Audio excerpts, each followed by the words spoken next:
with Minnesota sports flowing in their veins. Mackie and Judd on SKOR North and SKORNorth.com. It's already been incredible. You know, we have draft meetings where we come in and we talk about the players and the different positions and what they look for.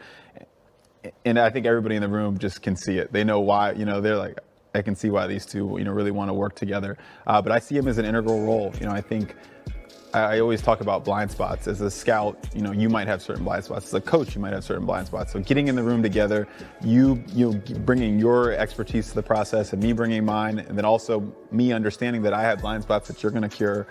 It's just that's what we envision here, and the collaboration between me and him will be integral for that. No blind spots here.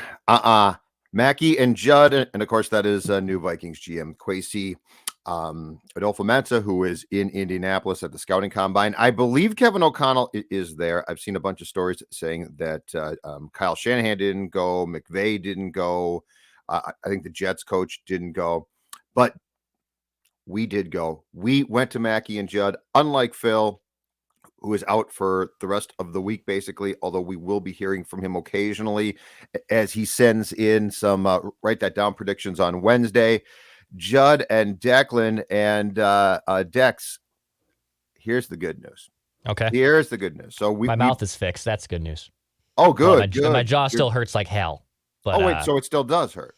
The well, jaw it's not hurts. really fixed. The cavities are filled in. Yeah, that's true.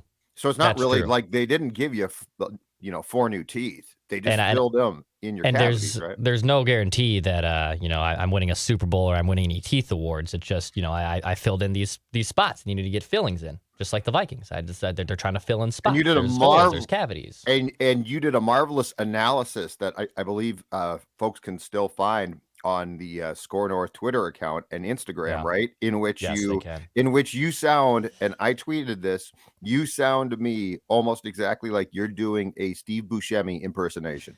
And people have told me before I sound like Buscemi, but when I had a 75% numb jaw, I think it even hyper focused my Buscemi impression. So there are words that you say when you haven't had dental work that sound like him, but like you don't sound like right now. Right. You don't consistently sound like Steve Buscemi. That being said, with your cavities filled in and your jaw disabled to a certain point, I thought dead ringer, which is not a bad thing. He's great. No, he's a funny guy. Okay, so it's Combine Week, which is great. So that there's a ton of rumors, reckless speculation. Kwesi will go to the podium today to address the media. O'Connell will address the assembled masses tomorrow. I'm hoping that those are live streamed at Vikings.com. I don't know for sure. Combine Week, though, combine Declan Goff with this. That's right. Put your hand on the sounder because Godfather Mock, Mel Kiper 2.0 came out this morning. Football. This isn't any ordinary mock, ladies and gentlemen. This is the man who was one of, I believe, if I am crediting this right, Dex, that the late Joel Bushbaum of I think the old Pro Football Weekly, perhaps, and he's the guy that put together the book that was just an outstanding book. He might have been the first mocker, but Kiper was probably the first guy to turn it mainstream. All right. So, I got you. So 2.0, Mel Kiper is out. We will get to the Vikings pick. But before we do that, we'll start with the Jacksonville Jaguars picking first. And I had to do some digging here because according to Mel, the Jaguars are going to take an offensive tackle from North Carolina State. And I looked and I said, okay, I'm going to dig. I'm going to go to YouTube and see if I can find a correct pronunciation of this outstanding player's name, since he's projected to go first overall. Can I try it? Of course you can. I haven't tried, because you know how good I am at reading and pronunciation and spelling and all that fun stuff that normal people should be really good at in this job. Yes. Give this a shot. And I've got it, and I do caution you. I've got the phonetic pronunciation here, and I might screw this up. So like this is at your own risk. Okay. Go ahead. Akeem Ekwonu. Akeem Ekwonu. Akeem Ekwonu. I think you're very close. Oh, really? So yes, so the first name by the pronunciation guide, capital EE hyphen small KEHM. Akeem. Akeem, which is what you said, right? Yeah, Akeem. Yeah. Okay. Last name, small ECK hyphen capital WAHN hyphen small EW. I think you're damn close, if not. Akeem Ekwonu. I think you're right on. Yeah. Wow. We call him Icky. Icky. Okay. We call him Icky. Got it. Okay. That's very good, Declan Goff. Thank you. I'm shocked. That is really. Here, I thought it was going to be great fun, and you would massively screw it up. And you actually did a good job. Nice work. Oh my God. All right, so he goes first. Akeem Ekwonu, the offensive tackle from NC State, goes first to the Jaguars. Second, staying in the state of Michigan, going to the Detroit Lions. He's a guy who I think a few months ago was projected much more so as the top pick. Yeah. Aiden Hutchinson, defensive end, Michigan Wolverines. Third, and I warn you, if you are a draft drop-in fan, this ain't sexy right now, okay? Mm-mm. So like the top of this draft is not going to be this quarterback's going to save this franchise and this wide receiver is going to save. Going third overall to the Houston Texans, according to Mel Kiper in his 2.0 mock. Offensive tackle again, Alabama, Evan Neal. Going fourth to the Jets, safety Kyle Hamilton, Notre Dame. Going fifth to the Giants, Kayvon Thibodeau, defensive end, Oregon. Going sixth to the Panthers, Charles Cross, offensive tackle, Mississippi State. Going seventh to the Giants in a pick that they got in the Justin Fields trade from the Bears. Yeah. A linebacker, Devon Floyd from Utah. Devon Lloyd. Oh, I'm sorry, Lloyd. Devon Lloyd. I read that wrong. I'm getting old. My eyes are okay. Going eighth to the Atlanta Falcons. Our guy, cornerback, Cincinnati, Ahmad Sauce Gardner. Love the sauce. Love the sauce. I think that a cornerback named Sauce would just be outstanding. All right, and now Mel does something that I want to say, Declan. I want to say Mel didn't do this for years. I think he refused for years as this became the trend. Mel said, "Screw that. The draft. If the draft order is changed naturally, I'll adjust, but I'm not going to introduce changes." And then I want to say last year or 2 years back, somebody got to Mel and said, "Dude, you are becoming obsolete. Everyone's doing trades." And Mel said, "All right, I'll do trades." Projected trade between the Cleveland Browns and Broncos for the 9th pick. Browns move up to get their wideout. And in this trade, the Browns, via Denver, take Drake London, wide receiver, USC. So he would be the first to go as far as that position group goes, which tells you that it's not all that strong. Yeah. So Mel introduces a trade there in which Kevin Stefanski's Browns go to Denver and make a trade. Number 10, the Jets have this pick via the Jamal Adams trade with Seattle. And they take, and this one's interesting. This is a guy I like, but this is early to pull the trigger on this position. Tyler Linderbaum, center, Iowa, who supposedly is great, but yes, I said 10th overall in the draft, a center. Number 11, as we near the Vikings, keep in mind we have not had a quarterback go off the board yet, but the Washington Commanders, the Commies, end that run. The Commies take quarterback Kenny Pickett from Pitt. Great controversy there. And I believe that one thing the Combine is going to do is I think Malik Willis is going to jump Kenny Pickett at the Combine. But for now, Mel Kiper has Kenny Pickett being the first quarterback off the board. And then, finally, at number 12, to your Vikings. They step to the podium. Kwesi, for the first time, is about to make his pick. The pick is in, and the pick is Derek Stingley Jr., cornerback, LSU, to the Minnesota Vikings. Interesting. So they still find their cornerback at pick 12. Yes, and it's the second, and I believe right now it's definitively the second best behind Sauce in this draft. So this is not a reach, and here's the problem. So fans, I'm sure there are some fans saying, "Are you serious? Like you got a new GM, a new coach, and they're going cornerback first? Like again, a cornerback?" 2018, Mike Hughes. 2020. First round pick, Justin Jefferson was the first. Jeff Gladney. And you're doing it again, but that's the problem. I don't blame them. They don't have so Hughes got hurt, got traded, he's gone.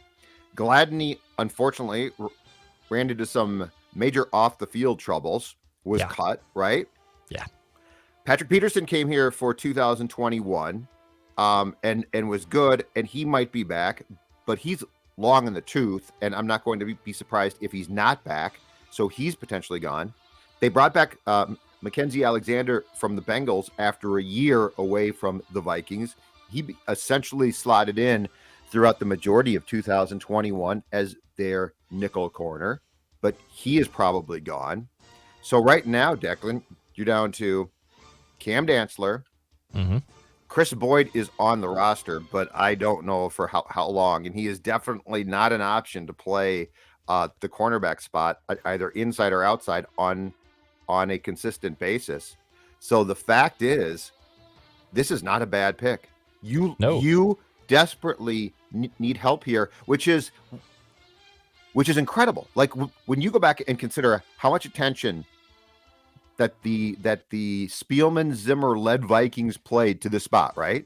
Yeah. Like go back through all of the Trey Waynes, and they developed Rhodes, and I know that goes back quite a few years now.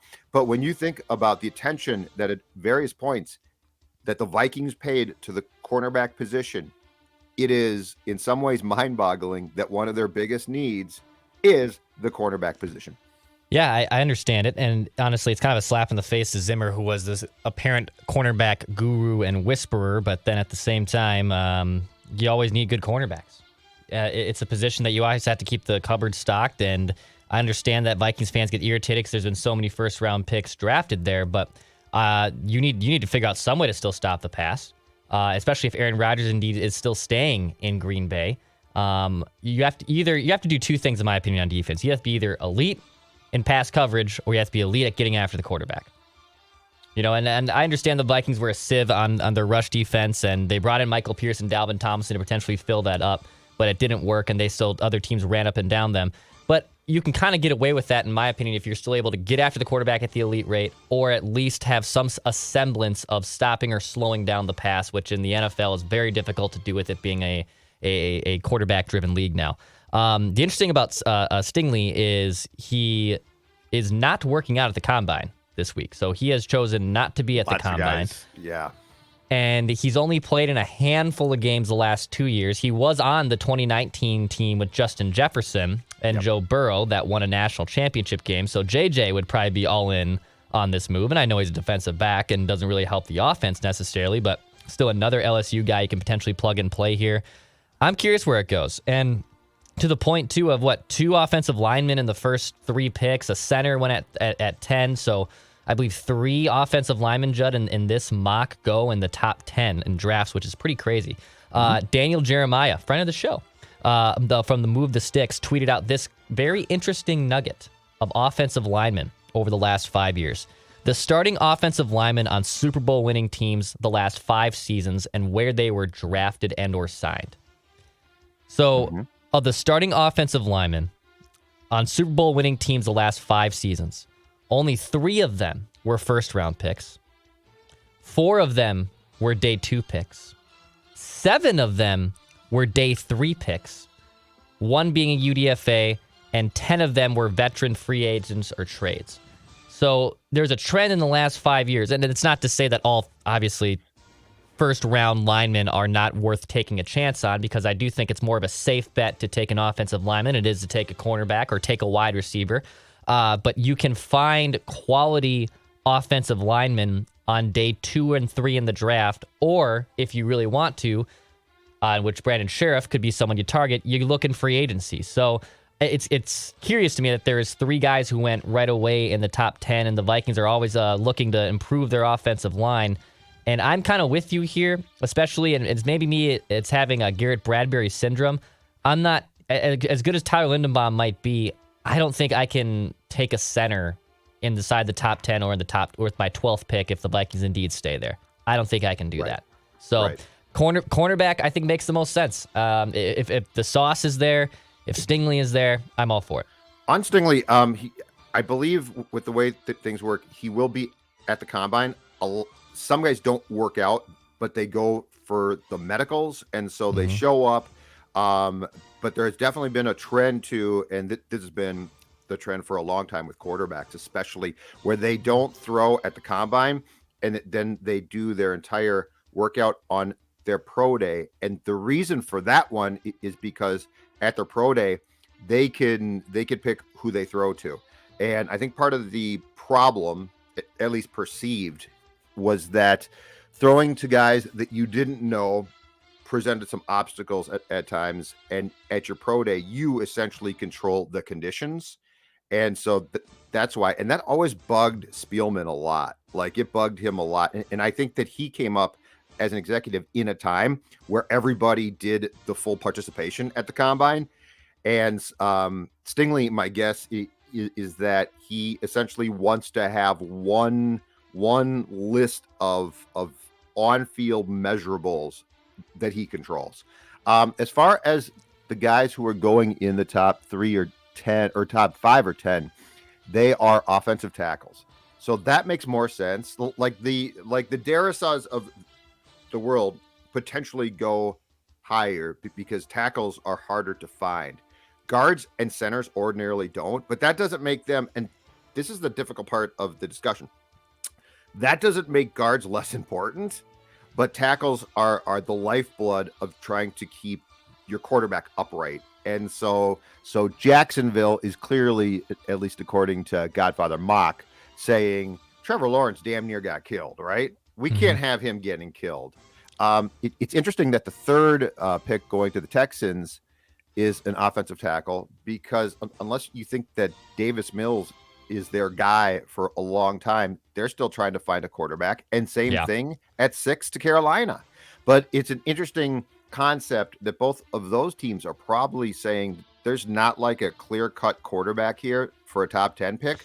We're going to pass on that and actually build a tackle to have a good line, so when our quarterback does get here, he doesn't get killed.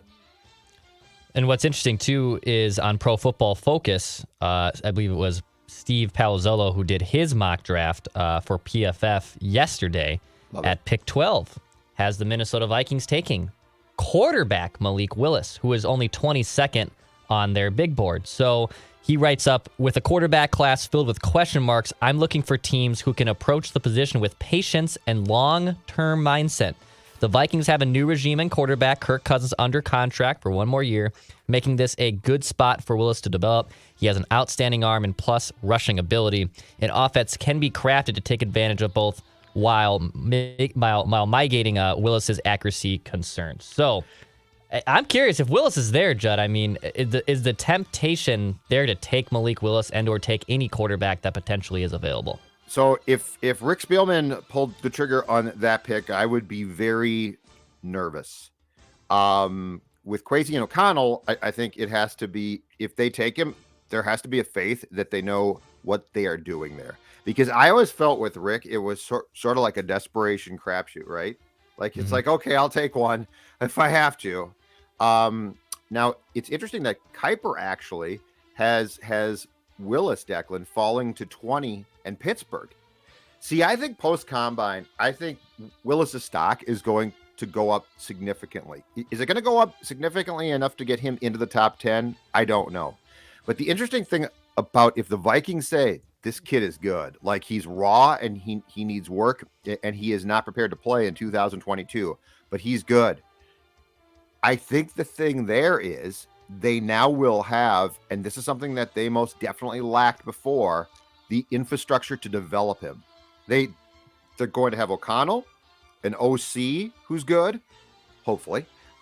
They're going to have not one, but two quarterbacks coaches. So, like, that's part of the process here is this team should now have an infrastructure that could take a quarterback in who they like and cultivate him, which is why I am not totally out yet on Mond. Like, I don't know with Kellen Mond. I know. When Kellen Mond gets a year of coaching, which he clearly didn't get, when Kellen Mond gets a year of being cultivated and developed and having confidence instilled, right? Like, there's a curiosity there. But Willis, in my opinion, post-combine is going to see his value, especially with the mockers, start to go up, I think. Now, what's interesting about this entire thing, though, is this one. I found this. So Jeremiah did his what he calls top 50 rankings. So this is not his mock like a big draft. board. It's a big board, okay? Yeah. And he had Malik Willis move up 3 spots in his top 50, but he only had him go from 35 to 32. Mm-hmm. And Daniel Jeremiah he's the longtime executive type of guy. Like he's not a mocker newbie. I'm just sitting trying to guess here. Smart dude. He's a smart guy. Exactly right.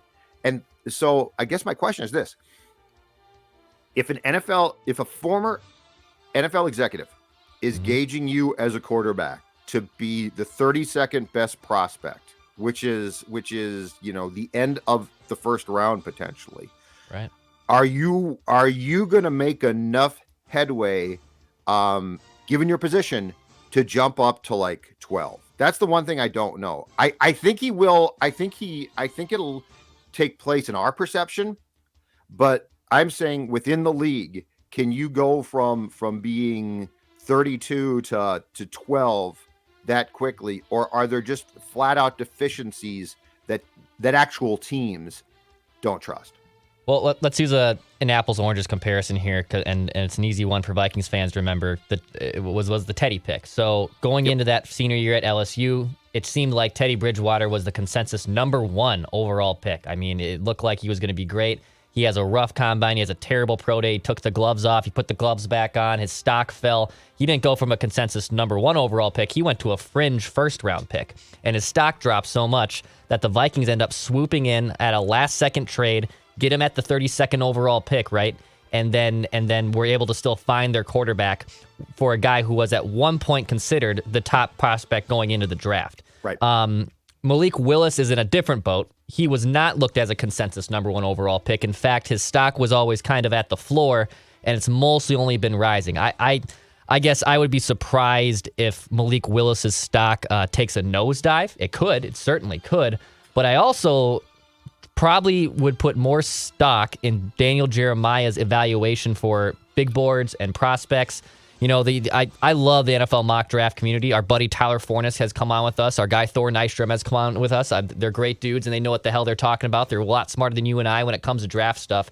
But there's a lot of people in the mock draft community, and I would tend to probably lean, if Daniel Jeremiah has him at 30, 31, 32 right now, he's probably not going to shoot up 10 to 15 spots, I would assume, over the next month and a half. Like, he might shoot up some, but right. I don't see his stock literally doubling between now and the start of the draft. He could shoot up and skyrocket in the mock drafting community. Right. But like, as far as teams go, and teams are smart. Now that does not mean that there won't be one stupid team that's like, oh, we'll fix him. Right. He's great. Right. I mean, that happens. That always happens of the time. And this league continues to be filled with dreamers and pie in the sky people, not across the board, but certainly with some teams. That being said, the one thing that the Vikings have here now, because of the GM change, the coaching change, and how things are being altered within this franchise, Dex, is they have the ability of being patient. Like fans aren't, and that's fine. That's cool. I have no problem with that. But this is a time that the Vikings, like, there's no mandate, right? There's no, okay, Rick and Mike, we're bringing you back, but 2021, you better win. That existed. And in the case of Kwesi and O'Connell, that could exist again at some point in time, but this is not that time. And so, like, you have the ability to say, what position in the first round do we need help at? Like, not a reach. And if you look, cornerback is definitely one. It's a big one. Interior line is offensively, but I'm with you. I don't think that that's where you take a guard or a center. So, like, of the premium positions, I think corner makes a ton of sense. The problem is, I know it's predictable, I know it's boring, and it doesn't create a quick fix. But this right now is not about that. This is about fixing. I feel like there's confusion in the Vikings community decks about how much this roster needs to be fixed. Because they've got some really good players, it feels like there's a faction of fans who say, what, hold on, Judd, what? Declan, come on, man. They got Justin Jefferson, they got Dalvin Cook, and they do have some really good players. They've got some high-end talent, and that's awesome. But, like, if you look at this roster, there's a reason why Rick got fired. Like, there are gaping holes. There are... When Jeff Gladney plays a year and then because of a horrific off the field incident has to be let go, that's a huge problem. Yeah. So, like, I think where the disconnect exists is, okay, look at the top end. There are some really good players, some really good talent. That's cool. But look at the rest of the roster. And there is a reason why this team dropped off. And it's time to fix that now. Not quick fixes, not like we'll go sign Patrick Peterson now again. It's going to be great. It's actually time to address positions. And that's why I've talked about cornerback for sure, quarterback for sure at some point here. Like, you need to address these things to get them set. And what you have to hope, and what I think the Wilfs are definitely banking on, is they now have the right combination and right people to fix this. But, like, make no mistake, it's fixing it. It's not like just plug a hole here and there, Dex, and see you at the Super Bowl. It is actual fixes. And so if they take a cornerback with the 12th pick, I realize that's not necessarily going to be seen as the sexy pick. And, oh, man, I was hoping they would take a quarterback there. But that time will come. That time's not now. And so I would just urge, I think it's fair from a sports dad perspective, Declan Goff, to urge patience, right? Just to urge patience. To urge, Kevin O'Connell might be great. We have no idea. He could be Lombardi. He could be Josh McDaniels 1.0. I don't know. But we sure as hell aren't going to find out until he has a roster that he can actually develop, put out there. And I'm talking about entire roster, offense, defense, special teams that can win football games. So, yeah, I hear you, dude. Vikings fans get really frustrated at them trying to take another cornerback and trying to find the next franchise quarterback, one that you have drafted, developed, taken, has been mostly misses for the Vikings, and they have Christian Ponder syndrome to a degree. They even have Teddy syndrome to a degree. Yeah, and Teddy necessarily wasn't a bust. He just had a freak injury. You know, it was just like, of course that happens to a Minnesota athlete, right? Yeah, Dante even to it. I mean, Dante shreds his knee in 2005. So I get it, but this is the best part. Like, we get, what are we, Judd? Like 7 weeks or so from the NFL draft right now. Yep. And we get to just kind of ride this wave and figure out what we want to do, and we get to have fun guests on, and I'm excited to see where it goes. There was a time way back when, and I forget what year, when something happened. It might have been the draft. I forget when. And Mike Tice was still coach. And Mike Tice said the famous phrase, enjoy the season. I will say this, enjoy the roster construction process. Yeah. Because, like, that's what this is. That's what this is. You are trying to fill in pieces here. And if you think, well, I mean, they are only a couple of guys away, what are you guys talking about? You are at the wrong media outlet, because that ain't true. That ain't true. But you have to have the faith here that these guys can get this team to that point. But if you expect them to take shortcuts, Sorry. That doesn't work. That's been tried before. So, Mhm. all right, let's go to